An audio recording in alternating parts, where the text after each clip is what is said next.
Cheers. Mm-hmm. Yeah. Okay.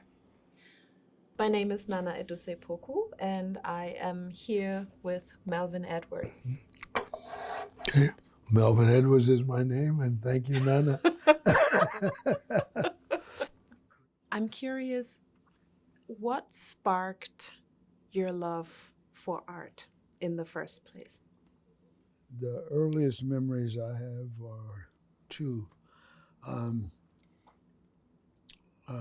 We like to draw cars, automobiles, and this is the 1940s, early 40s, and the idea of what we call streamlining, just going from the box-shaped automobiles to the ones that had curves, and we liked that, and I say all of us, it wasn't my idea any more than anybody else's, but we drew those, and I remember that. Years later, my mother told me a story about me and that. She said that she left me one day to go run an errand and told me, stay in this little room, which was about the size of a closet, but it did have a window and a windowsill around it. And when she came back, I had, with crayons, drawn these cars all around the windows, so. And then the other was my cousins lived in houses in Houston that were very close, what they call row houses, but there's about 6 feet between each house. And Houston is hurricane country, or very rainy, wet. And the rain would come off the roofs and hit the ground between the houses. And evidently it produced a soil mixture or whatever. It was like clay. And we would collect clay from that and make little things. I don't remember what we made or anything like that, but I remember the process and that we liked to do it. But after that, in about the 7th grade, and we'd moved back to Texas by then, and the option of in choices of classes, you could choose art class with your others, and I did. But then high school, same thing, but more intense in high school and better. And then while in high school, an opportunity came where 2 students from each of the 3 African-American high schools were given a class at the museum, at the Houston Museum of Fine Arts. That was a new offering for sure.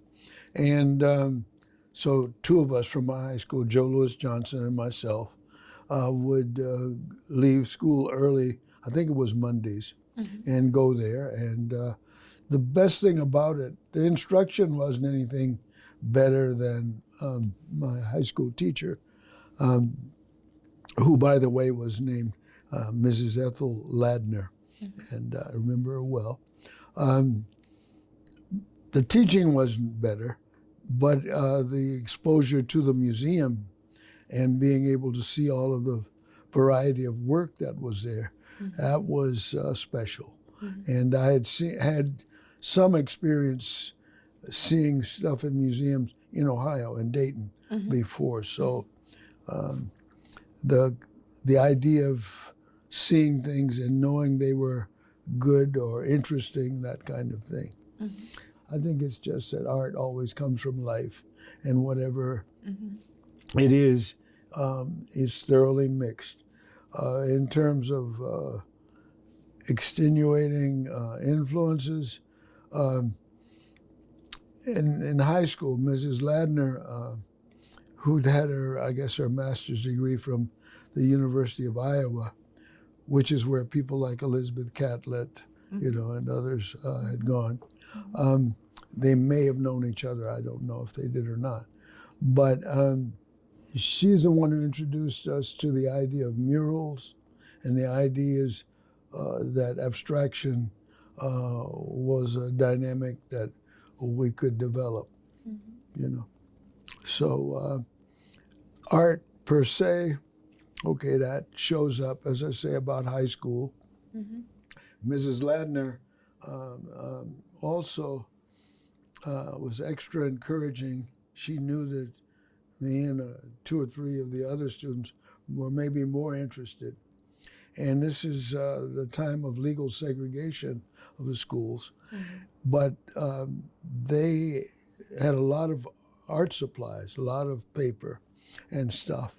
And her, how you say, compensation and complaint was that every year at the time that you submitted things for the art scholastic competitions, the packages she sent of our works always came back unopened.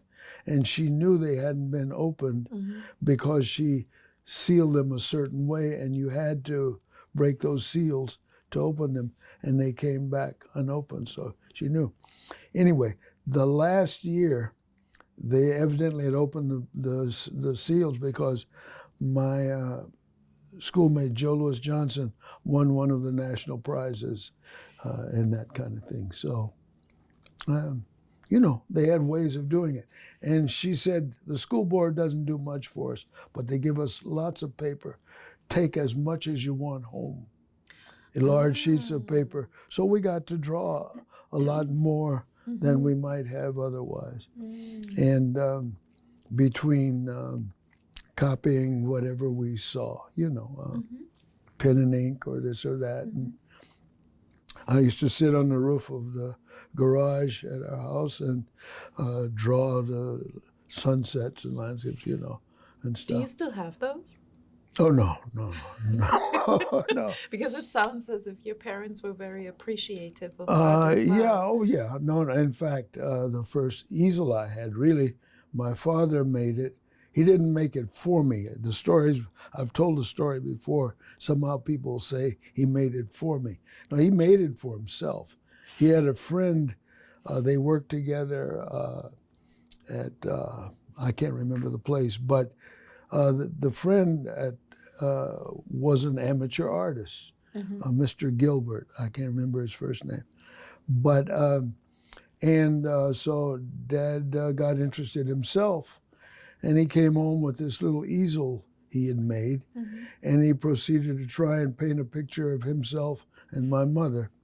And it was the worst painting ever painted. And he didn't go back to it. But my father, a part of, I think, his interest was he often modeled for art classes somewhere at the museum or something like that.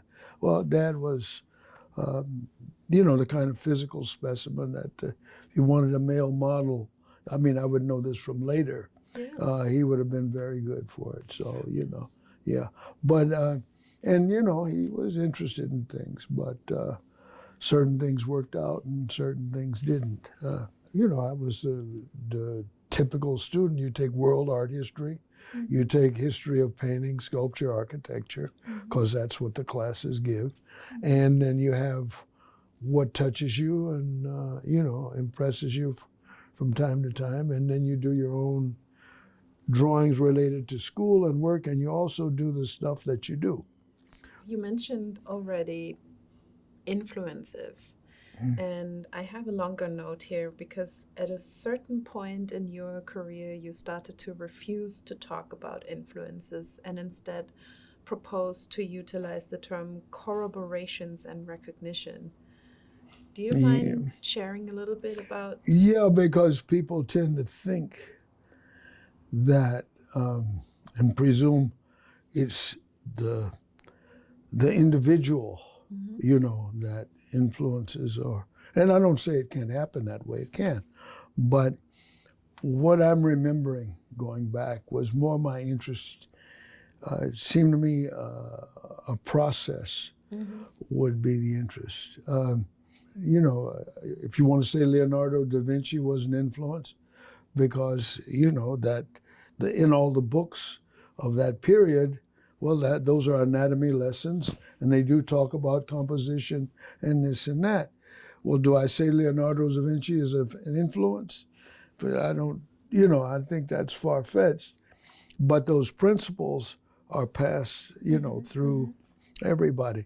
And I remember certain things like the principle that of now you could use the term relativity in terms of proportion. And I took the idea that a human being was 6 feet tall, you know, and 6 feet in wingspan. Well, there's a Da Vinci diagram of, you know, that kind of thing. Well, at another point, I decided when, in the small works that I make that hang on the wall, that the appropriate logical place for them to be was at my eye level. In other words, you know, 69 inches to the hole in the back is 3 more inches is 72 inches, 6 feet. And I was exactly, happened to be 6 feet tall. And of course, I knew I was perfect. So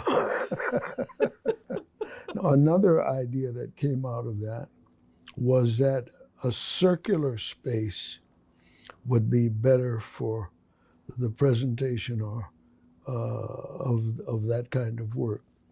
Isms and influence individual to individual. You know, in other words, you see a David Smith and then you work like David Smith.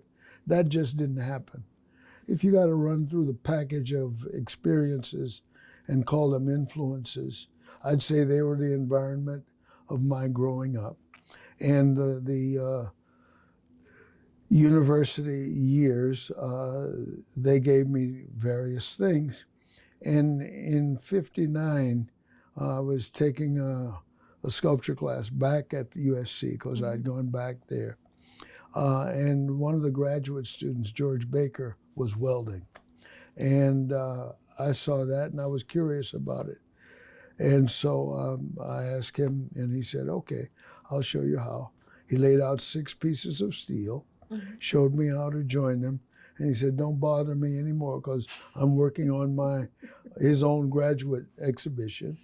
So there wasn't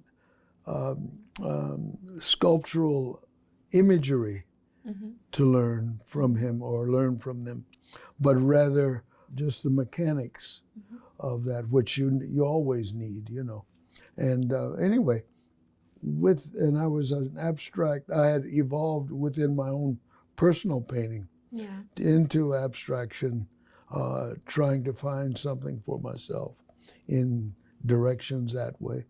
So given that, it was natural that I moved very quickly in those directions in terms of working with steel. You know, you have to find the techniques for manipulating the material, whatever it is. Yes. So when it went from paint to steel, you have to find out how to manipulate it. Yeah. As my one sculpture teacher, one modern sculpture teacher told me, okay, I can teach you how to join these pieces of steel, then leave me alone, because you got to figure out the rest. And he was quite right, you know. But what was going into the configuration was I already knew what sculpture was in 3-dimensional terms. I had a couple of classes from a very good sculpture, 2 good sculpture teachers, Renzo Fanci at County Art Institute, but he didn't bother you much. The traditional domination of the model in front of you, and you work with it. And then Hal Gebhardt, who was the sculpture teacher at USC, and you had to, even though you'd be a painting major, to graduate, you had to have 2 semesters of sculpture, you know. May I ask you something?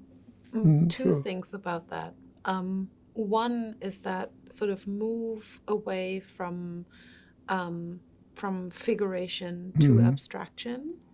That had already happened just because it was in the air. Some are, you know, you go see exhibitions, you have one teacher is working this way, one teacher is working that way, if you're paying attention to the teacher's own work. Because often my teachers in those years, you never saw what they did.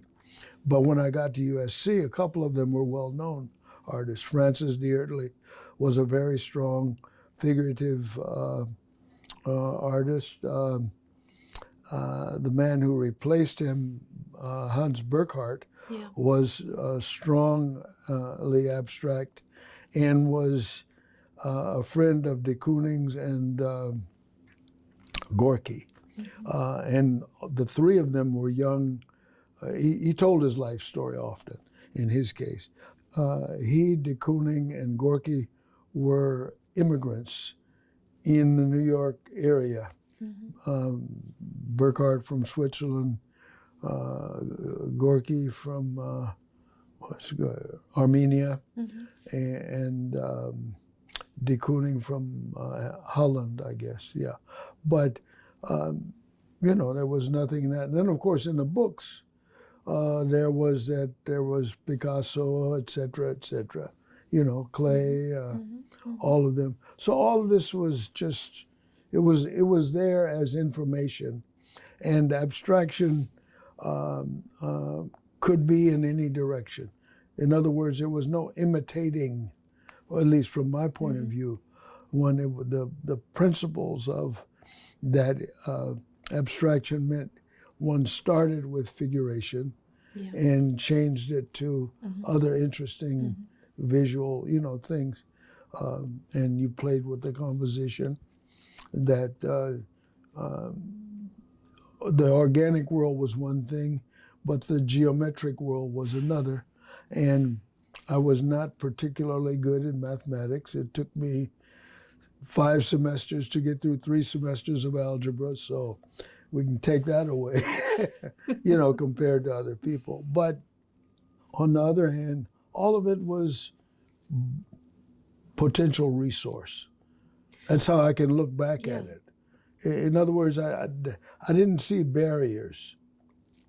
In other words, some art was abstract, some was very stylized figuration, some was very realistic, naturalistic figuration. All of this stuff was there. Well, this is so interesting to learn about your perspective on that, particularly since figuration, or what was framed as social realism, had such an important place in the space of African American art in the early 20th century. It wasn't just African American, it was everybody, to tell the truth. The books that I got from the 1930s was all social realism. Not all, but predominantly that, and it didn't matter who it was. And there were only 2 or 3 African American. You don't just look at the African American stuff. That's the other thing. You look at art, because you can see it. You look out at the sky, it doesn't say it's an African American sky.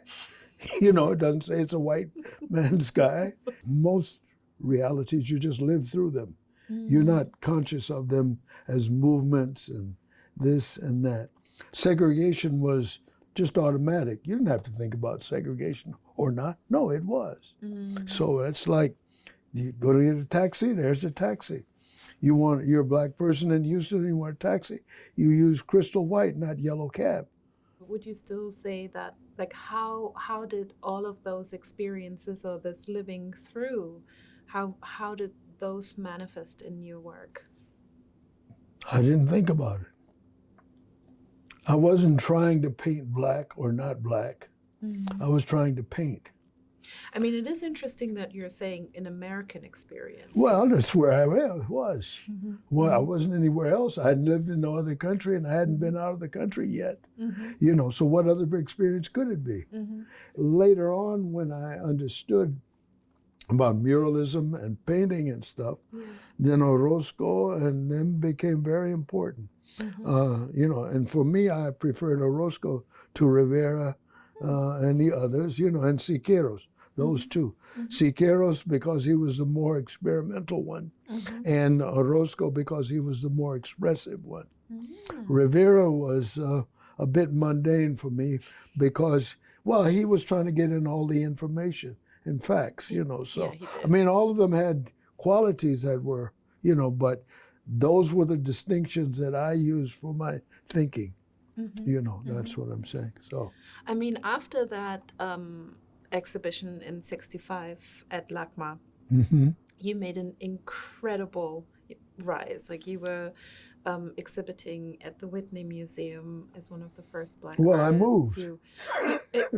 Yeah, but many, I mean, not many Black artists were shown at the Whitney. No, And no, not any. exactly, No, you no, were the I'm. first. So then you had the solo exhibition also at the Studio Museum, and there was Well, like, the Studio Museum, you have to understand, it was brand new, and that was William Williams doing. That wasn't the museum's doing per se.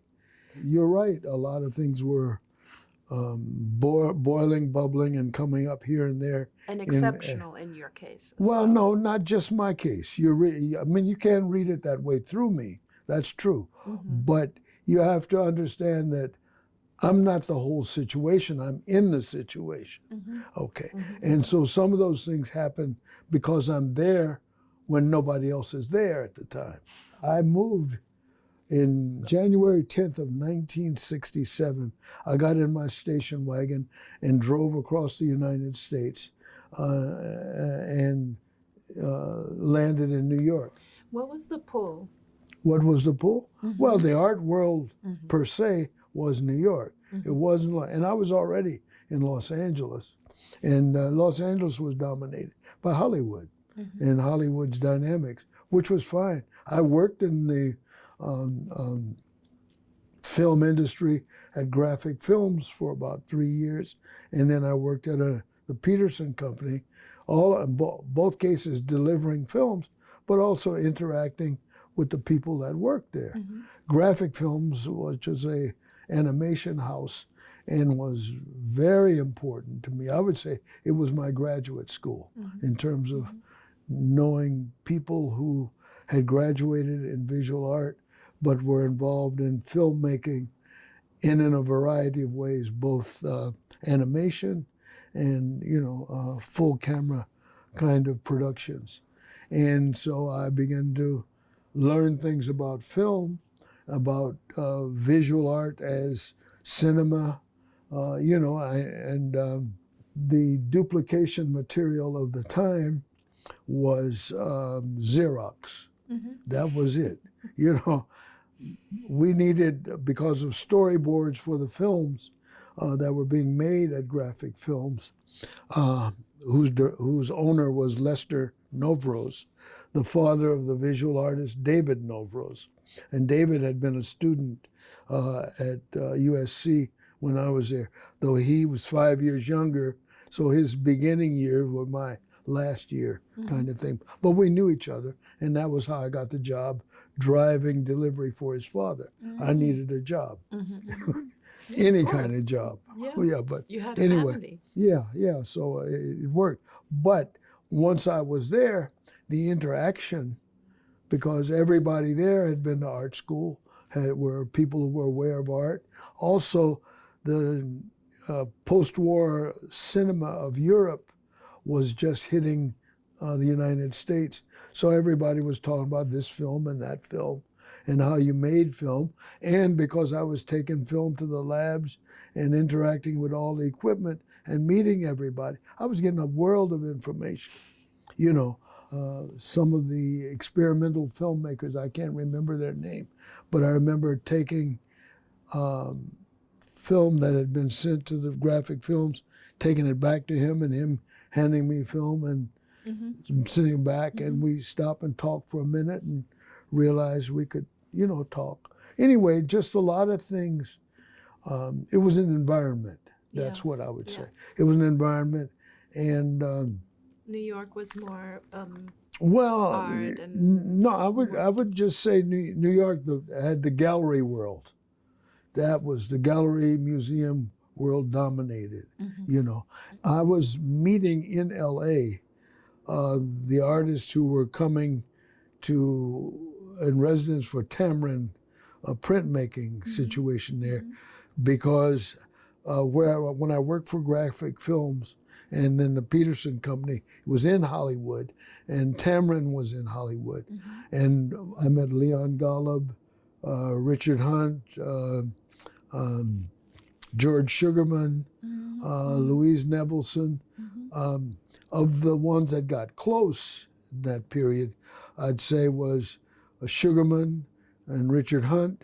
And the good thing about Richard was I knew he was a sculptor, and I didn't know much about him or his work, but he had been brought there, and he was teaching at Chenard, the Chenard Art School. Okay, we got to say hello, and may have had a visit or two, and then when I had my first one-man show, which was February, I think, of '65, Richard drove up from L.A. to Santa Barbara for the opening that I remember.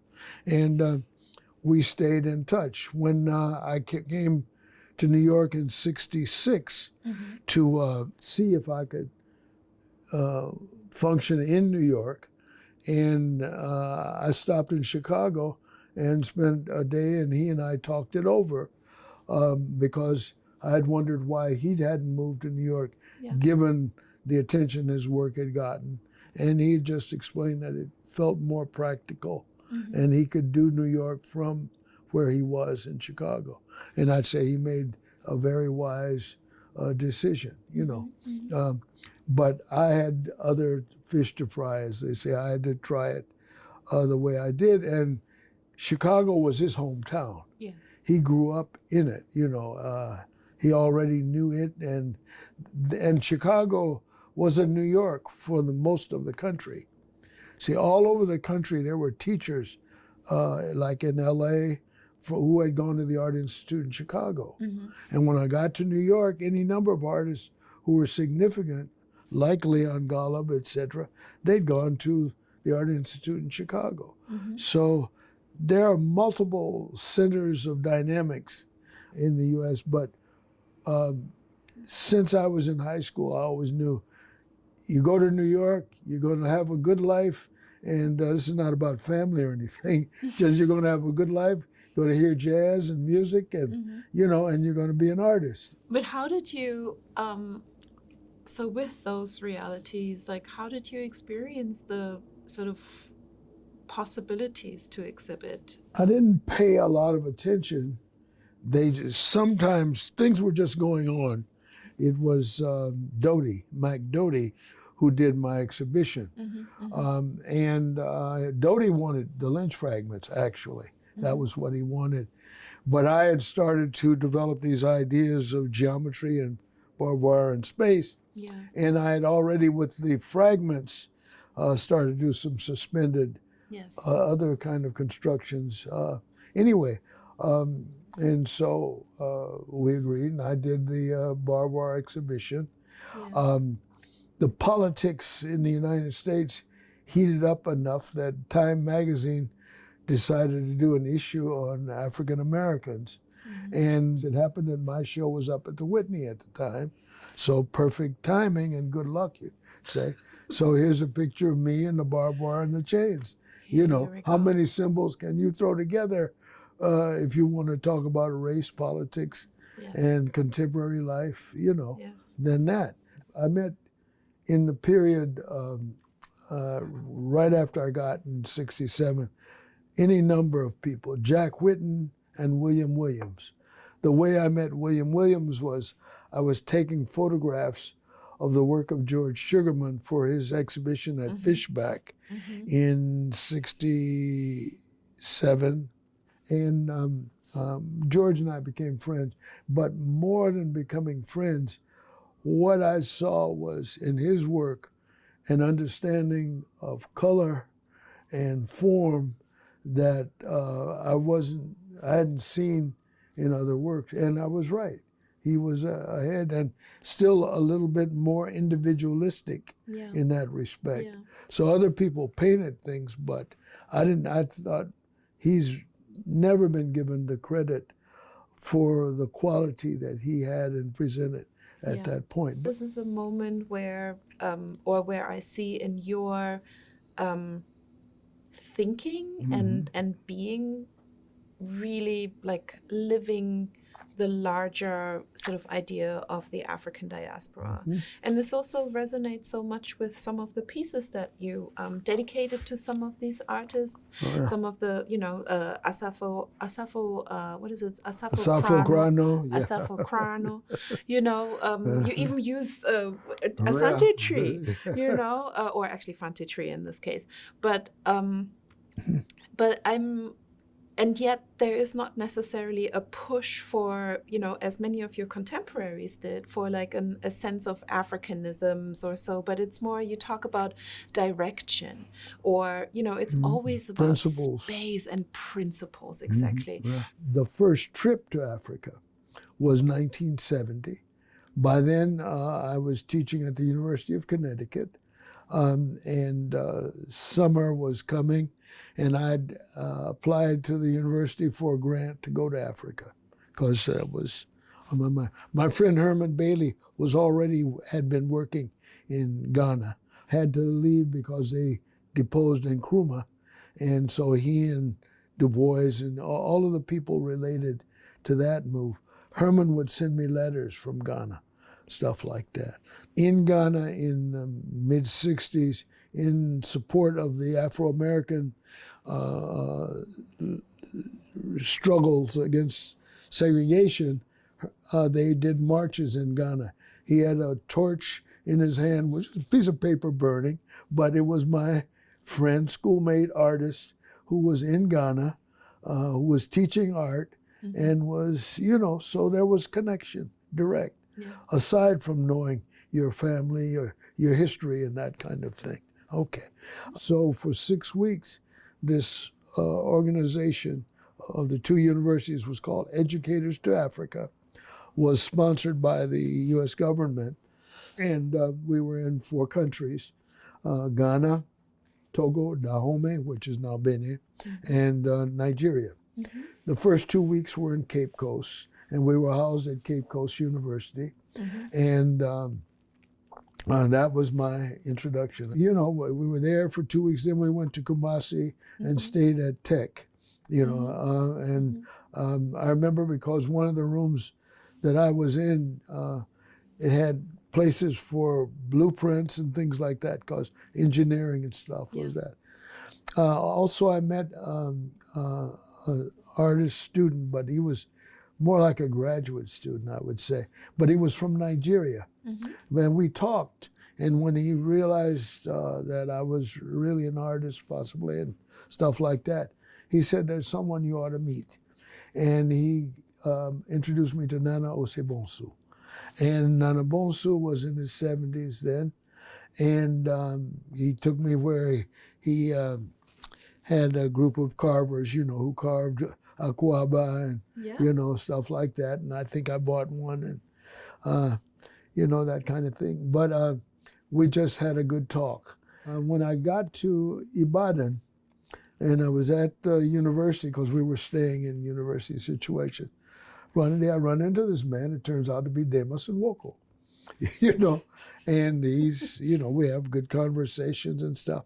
It turns out he's building his first architectural project, that cathedral he did. The conversation between us, we could see where the similarities, not just between Africa, but between Afro-America in the rural sense and in the philosophical senses, there were connections, or we could make connections, or we did, Yeah. Thank you so much for this conversation. Well, I'll see, after I hear it, I'll see whether I thank myself or not. No, thank you. It's been nice to talk to you.